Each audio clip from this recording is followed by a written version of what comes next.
Hi. So I'm saying welcome back. Welcome back. If you watched, because this is part two to a video. So if you have not watched part one, you might want to go watch part one first or whatever, so it'll make a little more sense. You're not missing anything. Nothing's being left out. And the title of that video is 1 + 1 = 3, and how there is beauty in heartbreak. And it's very interesting because I actually did like a testimony. I kind of told one of my experiences with heartbreak and how I kind of even got to this whole subject that I'm talking on.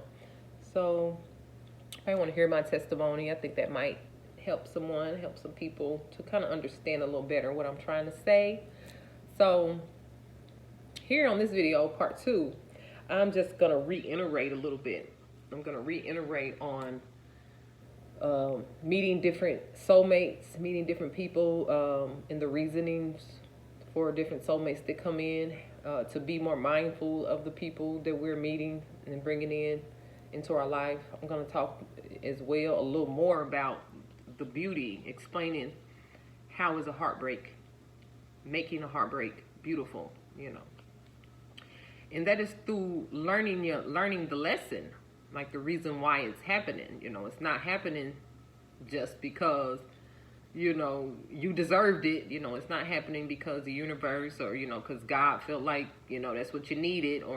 And a lot of times it's not even happening because you're not experiencing heartbreak because that particular person is just a bad person, or like they just a low down person. It's not even that. And a lot of times I think that's how I viewed it at the very beginning of my heartbreak. I just viewed that person as just a horrible person. So once I was enlightened and I saw it in another aspect, it became very beautiful to me. It became very beautiful to be that person that's playing that particular role even. But what was actually going on is that, and it was a hard pill to swallow, that person was mirroring. You probably heard of that before. Person was mirroring you. The person was showing you yourself through them. And what we don't realize, I keep saying mindful, we need to realize that meeting people and getting into these relationships, that's what these relationships are for. It's to show us ourselves. I talked about that in part one, showing us ourselves. Being whole and complete, even being a person that's healed.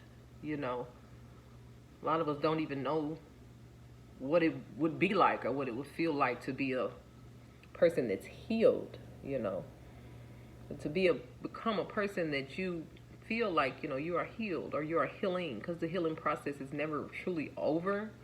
It's ongoing. It's a lifelong thing. It's a journey, they say. It's never ending, because every day we continue to experience different things and different people. So it's an ongoing process. So while we are going through our healing, we want to know which lesson we're going through, why we're going through that lesson, why we're meeting certain people.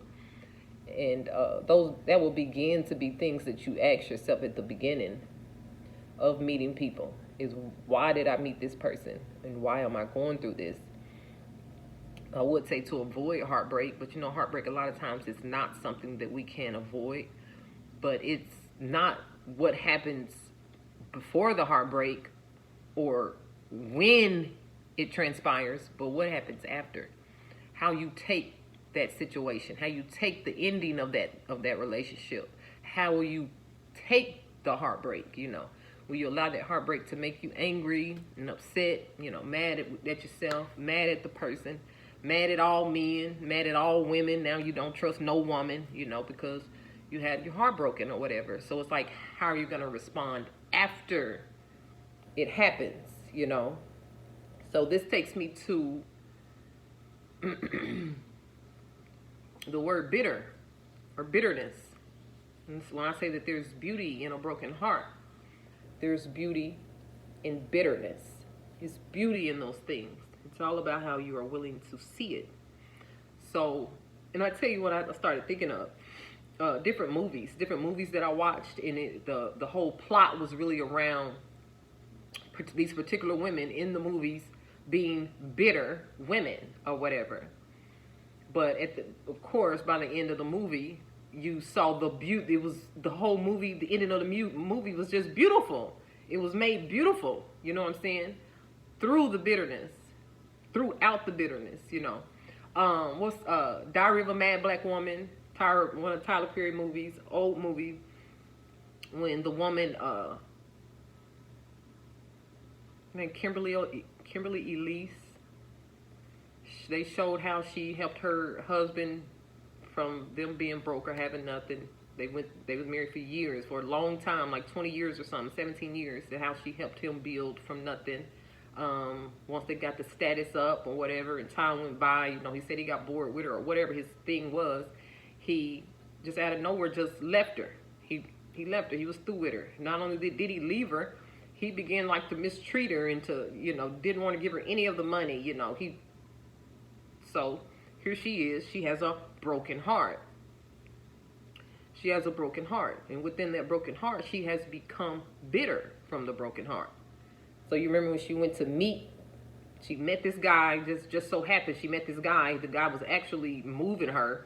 Shamar Moore was helping her move. So, you know, she wasn't studying no man or no relationships. And that's normally how it happens when you're not got your mind on nothing. You know, that's when the good guy, the savior guy, comes in to help you, to save you. And here you are sitting in a position of, an emotion of bitterness because you had this heartbreak, you know. Another movie, Poetic Justice, that was the same similar type situation. Janet Jackson was bitter. She had lost her boyfriend, you know. She had became bitter from his death, from his loss, you know. What was the other one? Jason's Lyric. All similar plotted movies of things that go on throughout life in women. It's not just women that become bitter, it's men as well. So, you know, the woman becomes bitter. And, you know, you want to be mindful of,